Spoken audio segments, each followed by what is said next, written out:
কইলাম যে আমার আরেকটা কাজ দিয়ে দেন। তোমরা যে এখানে তিনজন আছো, হ্যাঁ, তোমার নাম কি? আমার নাম তামিম বাংলা। তামিম বাংলা? পাগলা। ও তামিম পাগলা। বাংলা বাংলা। আচ্ছা, তোমরা কি কি করো? আমরা চাকরি করি, কিসের চাকরি করো? ওই গার্মেন্টসে। গার্মেন্টসে কয় টাকা বেতন পাও? বেতন ভাই 5,000। 5,000 টাকা? 7,000 আছে, 5,000 আছে। এর কত? এর কত? 7,000, হ্যাঁ 7,000। এর 7,000 আমি ছোট যে হালকা এলে 5,000। এই শোনা, 7,000 তোর কত? আমার 5,000 আর 7,000। এই 7,000 টাকা বেতন দিয়ে তুই খাওয়া দাওয়া চলাফেরা করতে পারিস? হ্যাঁ, থাকিস কই? সামনে হুম? সামনে। এখন এই স্যারকে কি জিজ্ঞেস করলি এখনই? কইলাম যে আমার আরেকটা কাজ দিয়ে দেন। আর একটা কাজ তো বললো গাড়িতে ওঠ। গাড়িতে উঠতে না। তিনজনে গাড়িতে ওঠো, না। তাই মনে করে যে তোমাদের শরীরটা মেসেজ করে দিবে।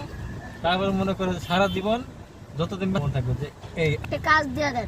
এবারে কিডনি মুদি বেচে চালাবো পোস্ট মারলাম। এরা যদি একটা অর্ডার দেয় তোর বিচি খুলে বেচলে বেশি এই যে হাত ঠিক কথা ধরে কইছি। বুঝতে পারছি। তোমার কিডনি তোমার তখন কতটুকু পুলিশের kidney আছে? গুলি চালাইতে অর্ডার পুলিশ। লাগে, গুলি চালাইতে অর্ডার লাগে না। বাংলা- এরা পেয়ে শালা পাগল। এরা কি